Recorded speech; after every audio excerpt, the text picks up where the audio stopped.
Hello everybody, I'm Ajit Mishra, your course instructor for literature and coping skills. I'm here again with another segment on this module, overcoming heartbreak. As you all know, in my last two lectures, I walked you through the ideas of heartbreak and the other ideas associated with heartbreak, especially heartbreak, its causes, its impact, its aftershock, the neurobiology of heartbreak and the psychological aspects related to heartbreak. I also introduced you to the idea of physical pain, mental pain and social pain that are very closely associated with the idea of heartbreak. I walked you through the ideas of various mental pain and how they lead to various mental challenges for us as well. So with that in the background, I'm going to talk about a new segment with a focus on Robert Browning's The Last Ride Together, and I'm also going to tell you how we can develop certain coping skills and strategies with the help of our understanding of that particular poetic composition so that we can prepare ourselves for the heartbreak phenomenon or the challenges associated with heartbreak. So let's start.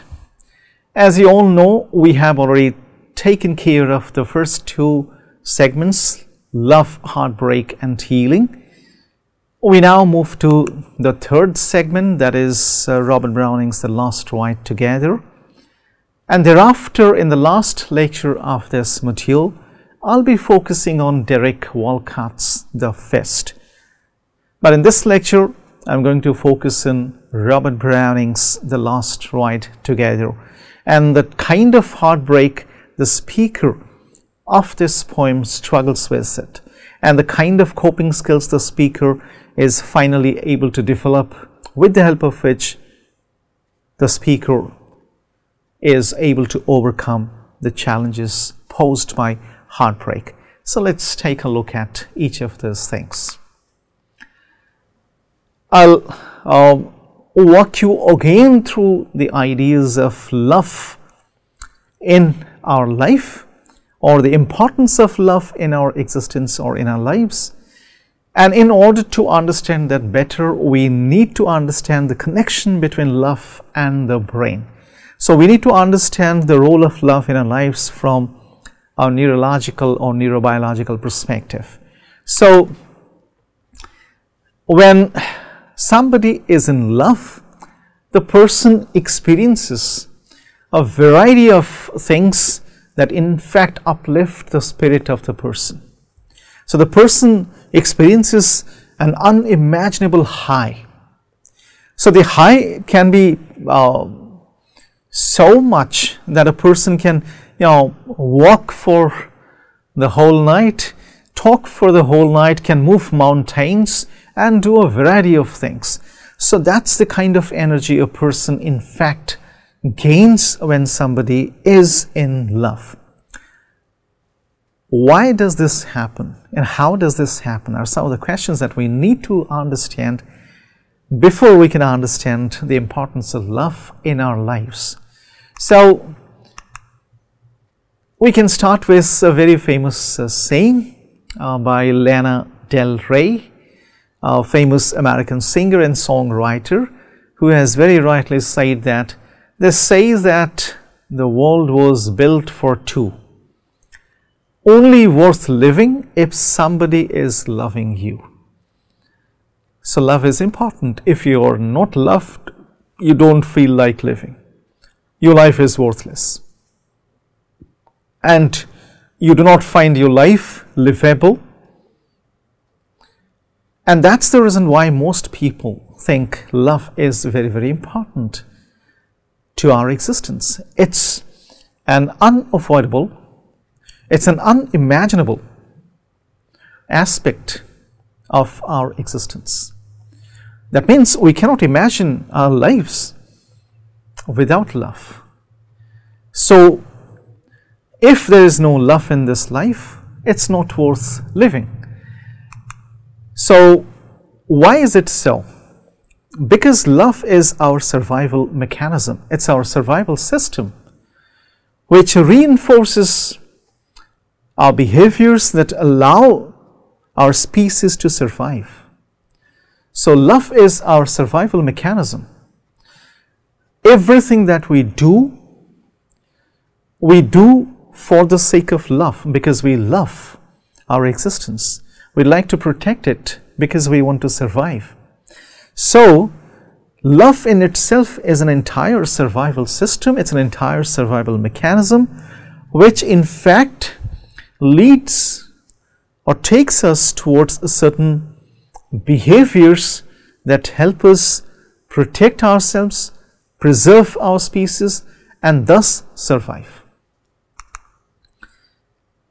So the three distinct brain systems for mating and reproduction, because this is one of the primary functions of the human species, or many species for that matter, mating and reproduction, so that we can continue our species. The sex drive, romantic love, and feelings of deep attachment. So the sex drive, that's very, very essential for mating and reproduction or procreation. And then romantic love, that gives you a reason to live, that makes your life worthwhile or worth living, that makes your life significant, important, livable. And that's why romantic love is very, very important, because it helps us create that bonding, it helps create that sense of belongingness in our lives. And then finally, the feelings of deep attachment. The feelings of deep attachment make us, create bonds, relationships, and care for people, so that we can trust them, we can live with them, we can spend time with them. Unless we feel that attachment, we cannot do so. Unless we develop that love and affection for others, we cannot do so. So these three distinct brain systems are in fact not the distinct phases. They can happen in any order and in any combination. So that's very, very important about these three brain systems. So the sex drive, romantic love, and feelings of deep attachment. So people in love are high on both energy and anxiety. At the beginning of this lecture, I told you that people can move mountains, and we know how lovers have in fact done that in history. And we all know what lovers are capable of, to what extent they can go in order to show their love, to express their feelings and emotions of love. So that's the reason why this is a very interesting phenomenon, that the lovers, people who are in love, are high on both energy and anxiety. Now that's quite paradoxical, because lovers experience a great amount of energy, a form of energy that doesn't end, that doesn't exhaust. So with that kind of energy, they can move mountains. They can talk about their love, they can walk long distances to meet their love interests, their partners. They can do several things to express how much they care, they love the other person, the partner. So they experience a high level of energy in them. But at the same time, the same lovers also experience a tremendous amount of anxiety. If I can remind you of Bhartrhari's poem on various types of fear, including the fear of death, you can quickly associate this particular phenomenon to that idea. So anxiety is also very, very important when somebody is in love, because it runs parallel to one's feeling of energy. anxiety, because while in love, the same person begins to fear the moment, the time when there will be no love, because the person becomes so dependent on that love object, so dependent that you show impressions of addiction or signs of addiction. You become so dependent on the person that you cannot even imagine your world without that person or without the love of that person. So while in love, a person begins to experience anxiety. We call it separation anxiety. When the separation hasn't actually happened, you begin to experience that anxiety as if you're being separated from that person, or what will happen when you are separated from that person. So the anxiety level is also as high as the energy level. So that's a very interesting phenomenon when it comes to love and the brain, because at the same time all types of brain chemicals get released, and they lead to a variety of emotions and feelings in the person.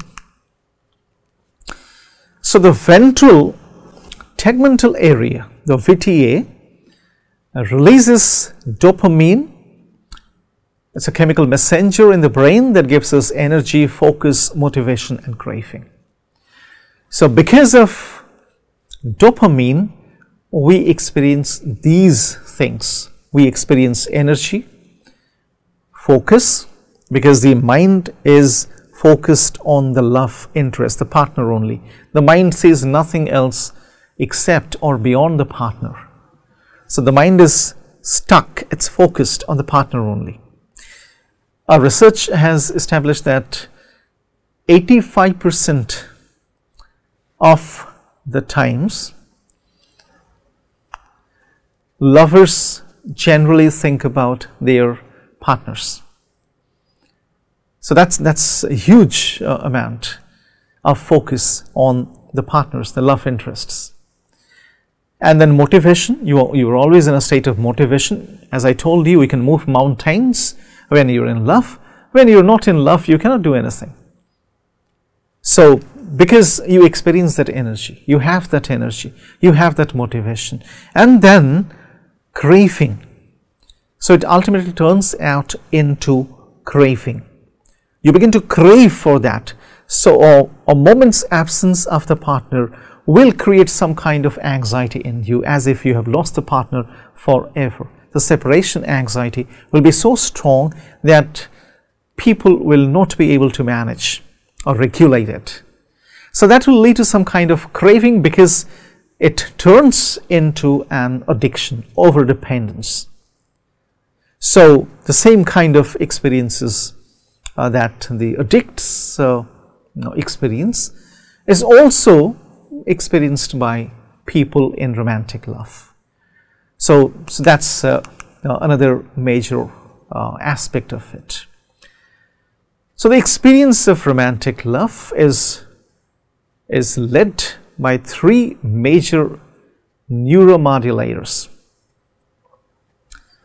dopamine, the pleasure brain chemical, oxytocin, and vasopressin. So whenever somebody experiences romantic love, that means these three neuromodulators are highly activated in the brain of that person: dopamine, oxytocin, the bonding hormone, the love hormone, and vasopressin. So oxytocin and vasopressin, we all know, are more intimately related to attachment and bonding. They help you, create that attachment and strengthen bonding with people, especially the partners. Dopamine, which is in fact the pleasure brain chemical, is directed towards pleasure only. So that's the reason why I'm looking at our beloved, key areas of our brain decrease activation. For example, the amygdala, frontal cortex, parietal cortex and the middle temporal cortex. So if you think about the amygdala and the frontal cortex only, these are two of the areas that get deactivated. Most of the times they remain underactivated because amygdala, that is your fear center, will not experience any activation because you do not experience any fear when you are in love. You feel extremely safe, you feel loved, and you feel important, you feel happy. So you are in a safe mode. Therefore, amygdala will not be activated. It will be underactivated. And at times it also gets deactivated when you feel extremely safe and happy. Similarly, the frontal cortex, that is our executive center, the decision making center, the thinking center, that also gets underactivated or deactivated at times, because the other regions of the brain get so much activated, the other regions, that there is absolutely no need for these regions to get or remain activated. So they generally get deactivated. So the frontal cortex, especially the executive center, which is responsible for judgment and logic, is underactivated to such an extent that it results in the suspension of judgment or relaxation of judgment criteria by which we judge other people. And that's one big reason why love is generally referred to as blind. It's a very famous phrase, love is blind. Blind because it cannot judge. Love cannot judge, it's not that. It will stop the frontal cortex from judging things. So it will blind the frontal cortex. It will suspend amygdala because there is no fear. There is safety and happiness only. So the frontal cortex will remain in a suspended state as long as you are in deep romantic love. And thus you will experience blindness. You will be blind towards various things. And it will be very difficult for the person in love to judge or to activate logical thinking. So that brings us to the question of what if love is not rewarded? Because we all know that it's all because of the reward system, the caudate nucleus. We experience love and we direct love towards some object of our affection. What if love is not rewarded or not returned? So if love is not returned or rewarded, it can promptly turn out to be an one-sided experience, and that will lead to pain, grief and shame. That will be an instance of unrequited love. So it's not in the very nature of love that it will always be rewarded. You might show that particular feeling towards something or for somebody, but it's not really necessary that it will be requited. It will be returned in the same manner. So when that doesn't happen, it leads to unrequited love, which is a major cause of pain, grief and shame. And then when only one ends the relationship, it can be upsetting and hurtful when the other partner doesn't want the relationship to end. So in most cases, relationships end because of the decision of one partner only. Most relationships do not end mutually. So if it's not a mutual ending, it will lead to heartbreak. It will lead to pain, grief, shame, distressing feeling and a variety of other painful experiences. So in most cases, relationships come to an end, especially heartbreaks, are the result of this one-sided decision in which only one partner wants to end a relationship, whereas the other partner doesn't want the relationship to end or to come to an end. So that's the reason why there is no sense of proper closure, and there is also a sense of suddenness which leads to denial, shock, and unacknowledgement. So sometimes one partner may signal the end of a relationship by disappearing and avoiding contact with the other person. In our times, this is a very, very popular syndrome, popular phenomenon, because we generally depend a lot on social media, and it so happens in social media that one fine morning you do not find your love interest, your partner on social media. The partner has disappeared, or the partner has reappeared with a different identity. The partner has suddenly changed his or her status to single. So you do not even understand, and most often such people disappear without intimating. So when that happens, I mean, this is called ghosting in relationship, when they suddenly disappear and they do not keep any contact, any touch with the other partner. So what will happen when this happens? That will lead to heartbreak and grief. So such breakups are generally called ghosting breakups, or ghosting breakups.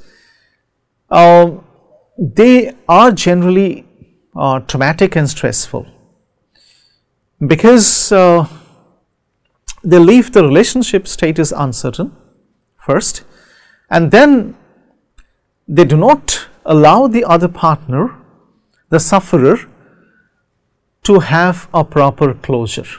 That means there is no discussion about it. There is no time to cope with the possible consequences of such a breakup. So in the absence of that time, and in the absence of proper discussion, such breakups, ghosting breakups, generally lead to massive heartbreaks. So, and then when that happens, people experience or begin to experience the breakup blues.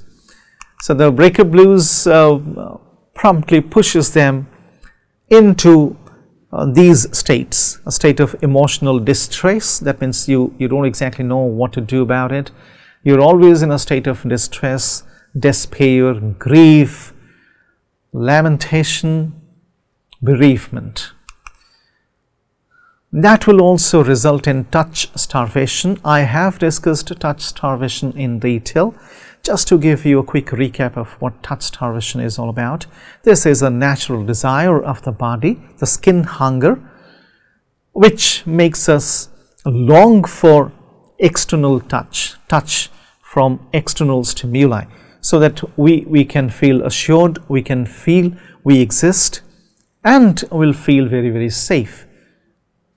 Besides, it will also lead to the releasing of bonding hormones, attachment hormones like oxytocin and then vasopressin. So touch starvation will be one of the blues resulting from breakup or heart break. So when you suddenly do not experience the touch of the partner, it can be symbolic or actual physical touch. You will miss both. So the partner is not there, the partner has disappeared, and you will not experience the physical touch of the partner. So that will result in touch starvation. It will lead to emotional dysregulation. For example, it will be very, very difficult for the sufferer to manage the disturbing emotions or the negative emotions. You might end up encroaching into the life of the partner, the ex-partner, or you may end up causing harm to the ex-partner in various ways, both physical, mental, emotional. So it will lead to emotional dysregulation, and then it will also result in extreme thinking. This extreme thinking is also called black and white thinking or all or nothing thinking, which is a form of negative thinking. This is also called splitting. So either good or bad, either a success or a failure, either this way or that way, nothing in between. So people who experience extreme thinking, they generally end up depicting their ex-partner as either evil or good. So this kind of thinking will in fact lead to problems. And then this is a major problem that can also happen as there is a breakup. Psychological snowballing. So most often people do not know that they were not deeply in love with a certain partner, but whenever there is a heartbreak, they experience the stress in such an amount that the response to stress is one of a great disaster. They respond to such stress disastrously, as if they have lost everything, they've lost their life, and there is no life beyond that point. But most often these people do not realize that it's not because of the heartbreak or the breakup that has happened, but because they are carrying the burden of trauma from the past, and that gets added to this particular stress, and that leads to a disaster. So therefore it's very, very important for people to understand psychological snowballing, so that you're not knocked down by this particular phenomenon. And then finally, symptoms that mimic a heart attack. For example, cardiomyopathy. So you will certainly begin to feel as if you are going to have a heart attack. Your heart will be cramped, it will be trapped, and you'll feel as if you'll have a heart attack very, very soon. But that doesn't necessarily happen, but that's an instance of breakup blues. So these are some of the breakup blues that we generally come across when we are heartbroken, or when we experience the broken heart syndrome. That brings us to the poetic composition by Robert Browning, The Last Ride Together. Let me tell you that it is one of the most popular dramatic monologues composed by Browning, the famous Victorian poet who was well known for his optimism. And this is a quite long poem. For the sake of convenience, I have chosen only 4 sections out of the 10 sections that this poem is composed of. I have chosen these 4 sections because each one of them in fact tell us about the problem the speaker is struggling with, and they also let us know how the speaker tries to cope with the problem through certain coping skills and strategies. And when we take a close look at these lines, when we try to listen to what the speaker is trying to tell us, when we try to walk along, the speaker will be able to understand how the problem that the speaker is struggling with in fact is taken care of by or through a certain coping skills.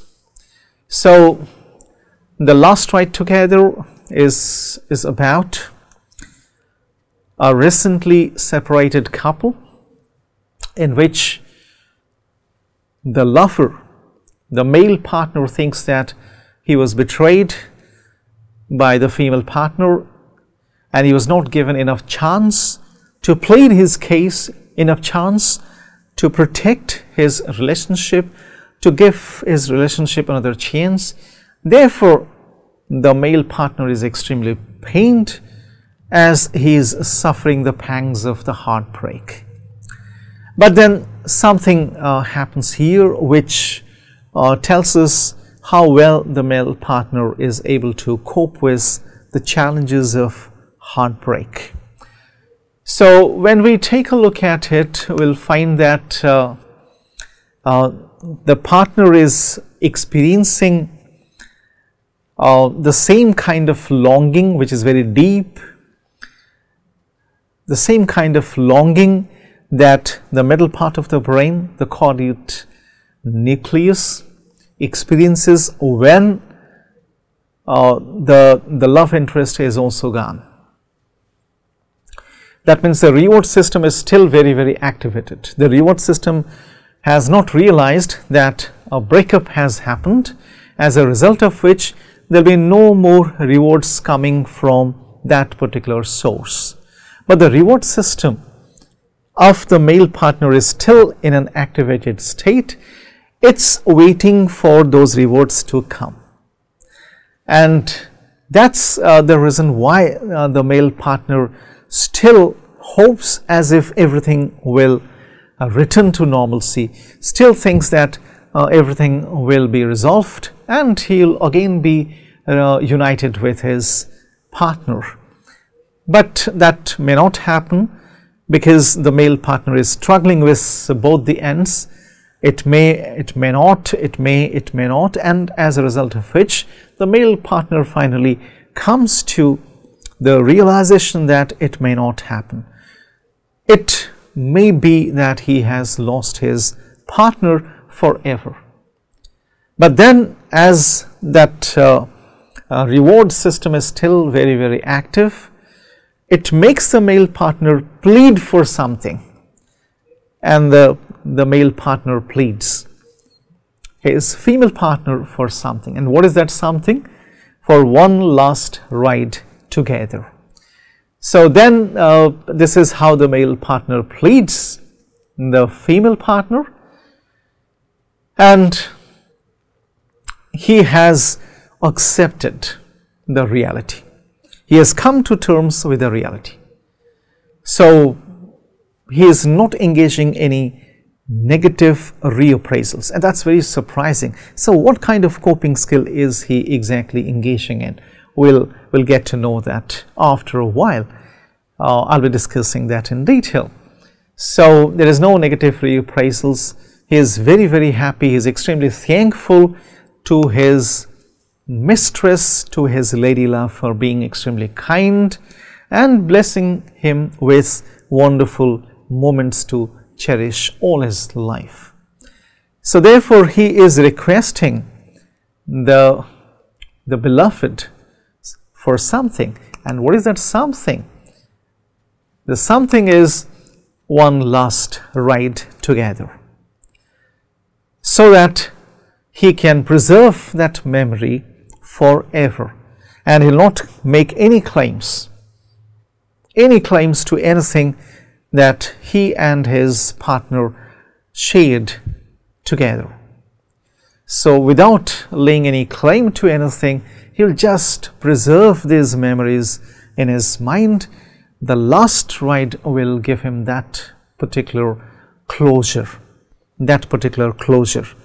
because it was so sudden that the lady partner withdrew from the relationship, and that led to the breakup, as a result of which the lover thinks he did not get enough time for the closure, which is very, very important, and as a result of which he comes forward with that request. And this request is a result of the acceptance. Therefore, he uses so many sins in the very beginning of this poetic composition. Recite, since now at length my fate I know, since nothing all my love avails, since my life seemed meant for fails, since this was written and needs must be. Since it was destined, as if it was destined. So this since is one such word which is repeated multiple times to suggest that the speaker is trying to ratiocinate, logically think. That means the executive function is reactivated. Now the person can logically think about it. Remember that whenever we are faced with any emotional shock or disaster, we lose contact with the executive brain. That's the prefrontal or the frontal cortex becomes deactivated. So we do not know what to do about it. So whenever somebody is in love, the frontal cortex is also deactivated. Now that frontal cortex is activated, therefore he can think about it, he can logically think about it. So therefore he is in fact trying to ratiocinate. So, and he is extremely thankful to his lady love, to his lady partner for being extremely kind to him during their relationship. So it's all about acceptance and acknowledgement. Now he is very, very happy because his mistress, his lady partner, has accepted his request. As a result of which he is extremely happy, and he is in fact, depicting the beauty of his lady partner. So those deep dark eyes where pride demurs, when pity would be softening through. Otherwise pride rules there, but this time pity is going to soften that pride, that proud approach of the lady love. So in a way, although the male partner is not trying to engage in any negative reappraisals, but this is a mild form of negative reappraisal when he says that the lady love has been extremely proud, but then somehow she is going to show some pity on him this time.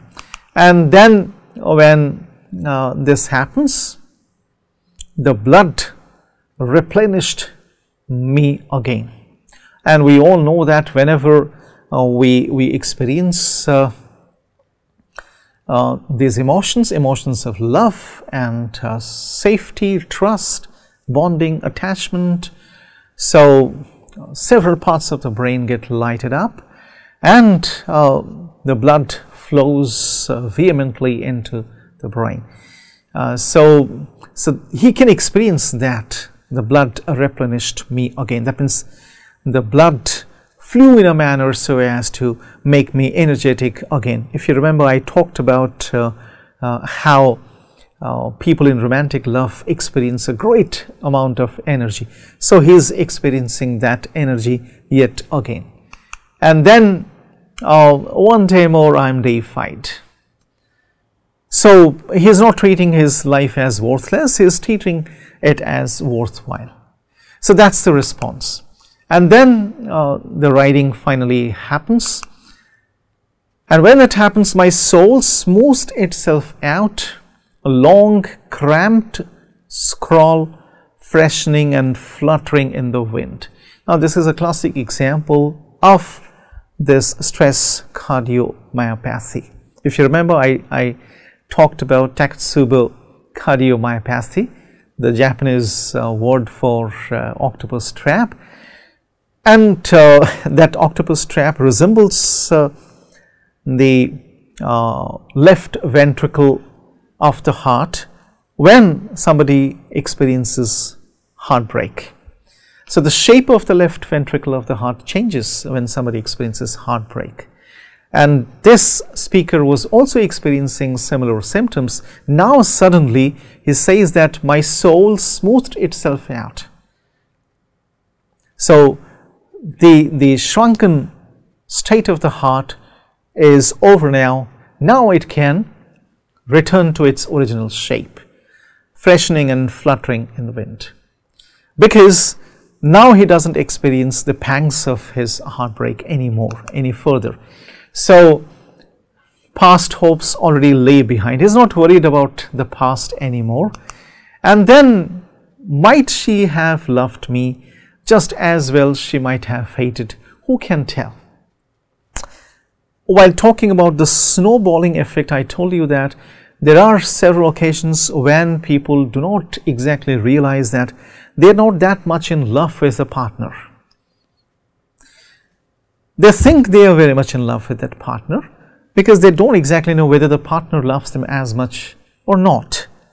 So it may happen because you become blind. Since the frontal cortex is deactivated, you cannot judge that.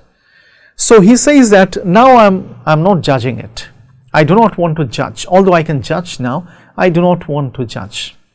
So whether she had loved me or she had hated me, that's of no use to me now. And who can tell that?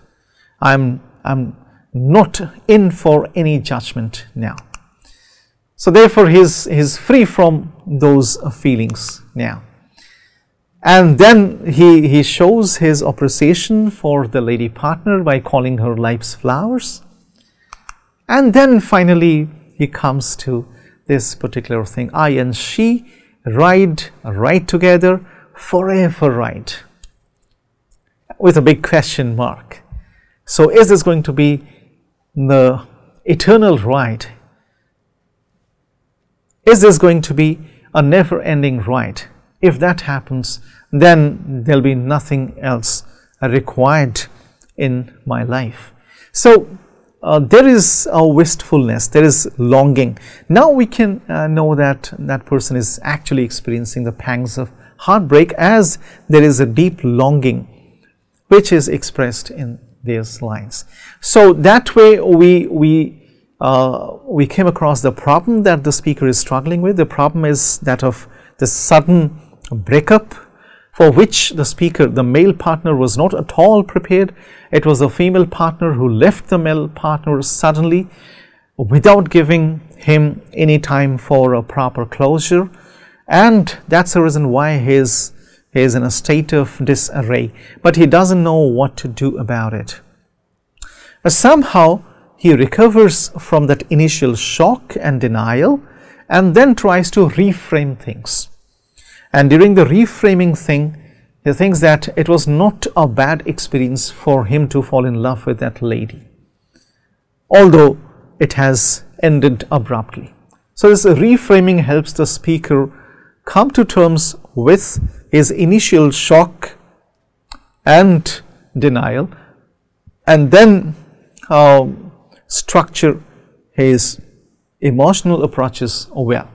So we also came across a lot of coping skills that the speaker shows during this poetic composition, which we'll find.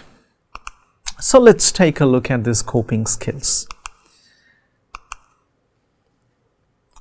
Before we can take a look at the coping skills, it's always a good idea to be very clear about what kind of coping skills we require for a particular situation. I have talked about these coping skills in detail in one of my past lectures, but for the sake of recapitulation, let me tell you that there are two types of coping skills: problem focused and emotion focused coping skills. In problem focused coping skills, we find a problem, and while coping with that problem, we'd like to replace that problem with something else so that we can cope easily. But then there are occasions when we cannot replace the thing, we cannot change it, and we experience emotional energy or negative energy in us, emotional distress or disturbance in us. So in such situations, we need to activate our emotion focused coping skills so that we can take care of our emotions and manage our emotions in such a manner so that we can overcome that problem. The problem will not change. For example, the death of a person, it will not change. It will cause a great emotional upheaval in the sufferer. So the sufferer has to manage the emotional upheaval so that the sufferer can cope with that particular reality.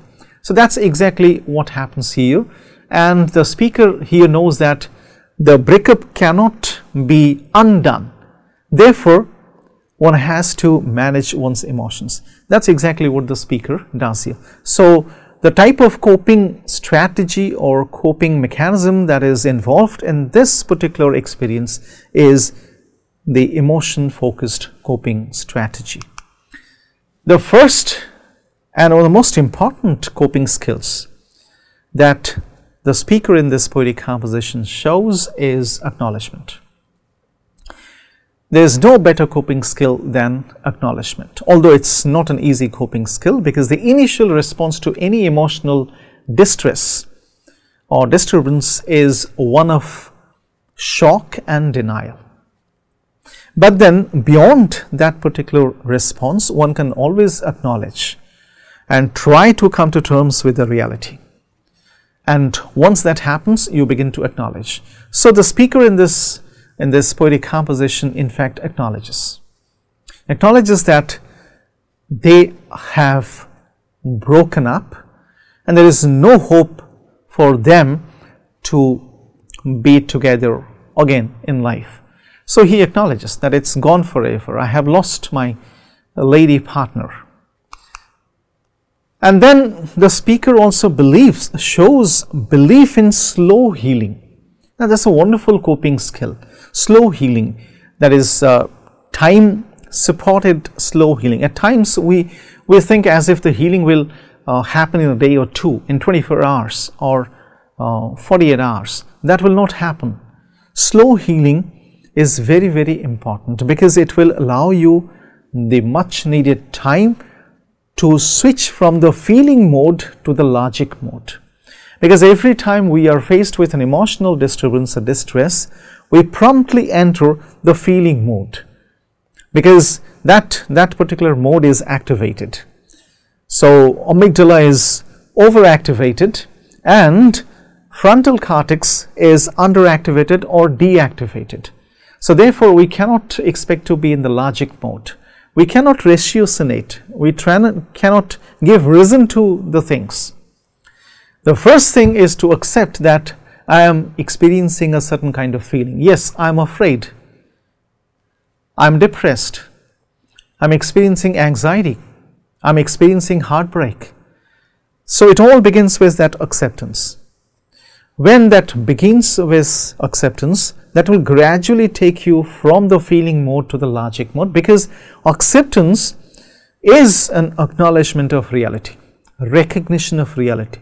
The moment somebody does that, it proves that the logic mode will be activated very, very soon. And then the speaker shows this important thing: ghosting versus closure. So based on the studies done by Ari Kraglansky, a social psychologist, closure is a very, very important concept. There are two things. One is ghosting, the other is closure. Ghosting means a sudden disappearance, which will cause a lot of stress to the sufferer, the victim. Instead, it's always a good idea to go for a proper closure. And this is very powerful skill. If somebody is the initiator of that particular action, that particular decision, then it becomes the responsibility of that person to go for a proper closure. If that doesn't happen, the person is engaging in ghosting. That means you're avoiding. But the sufferer will not come to terms with the pangs of heartbreak or the suffering until and unless there is a proper closure. In this case, the male partner is not given an opportunity to close it properly. Since the female partner suddenly disappeared, suddenly decided that they will break up. So the male partner needs a proper closure. as a result of which the male partner requests the female partner for the last ride so that he can properly close that relationship, so that there can be a proper closure to that particular relationship. And that exactly what happens in this poetic composition. So the male partner does that.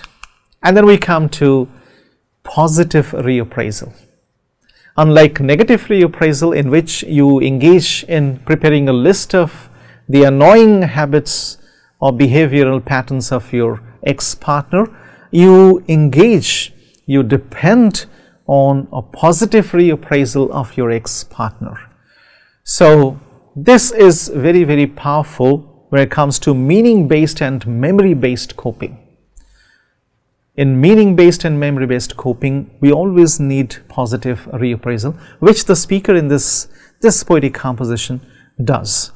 That's why he is thankful to the beloved.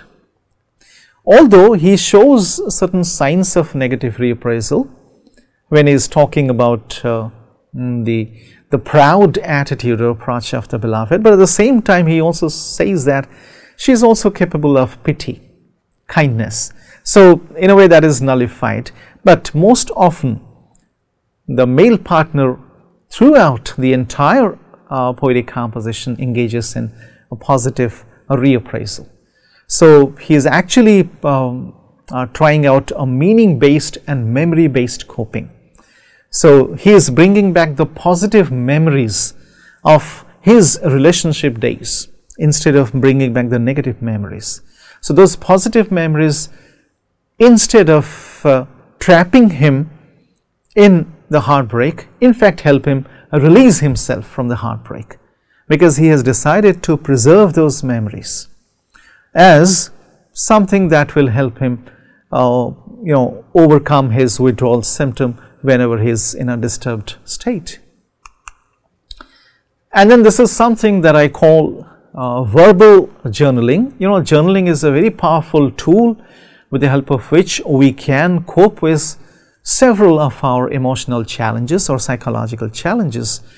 In this case, the dramatic monologue, the monologue which allows the speaker to speak out his mind, his thoughts, and to vent his feelings, his pain, his agony in a manner so as to do verbal journaling. So all through the poetic composition, which is a dramatic monologue, so this monologuing or monologue technique allows the speaker to vent.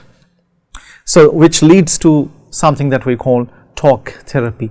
The speaker is talking. In the process, the speaker releases or gives an outlet to his repressed feelings and emotions. So that's exactly what the speaker does here. So these are some of the coping skills and strategies that the speaker adopts in order to overcome the problem of separation and heartbreak, and thus overcome the pangs of heartbreak in a convincing manner. So that brings us to the end of this lecture. I hope you liked this lecture, and this lecture helped you understand these coping skills and strategies better, and it also helped you understand how we can in fact adopt various strategies in order to help ourselves overcome the pangs of heartbreak. Thank you very much for joining me.